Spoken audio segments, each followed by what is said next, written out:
Question number one is about using the right AI tools and a system or a workflow. So if you are an author or if you want to be an author, then what are the right tools to make it effective, and when in creating like an authority?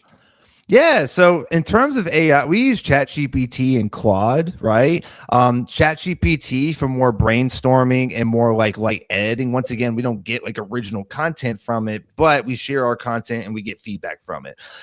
Claude actually can help a lot with formatting, which is super cool, right? And just getting the book closer to its final version from the editing perspective. But the most important thing is you've got to have a clear vision of, once again, the end game goal for what you want to accomplish, but also what's the specific impact you want to have on the reader. That's going to heavily influence what you talk about in the book, how you structure the chapters. And we help with that through a process called chapter mapping, right? Where essentially we'll lay out what are all the principles that you want to teach in this book, right? I mean, we'll take marketing as an example.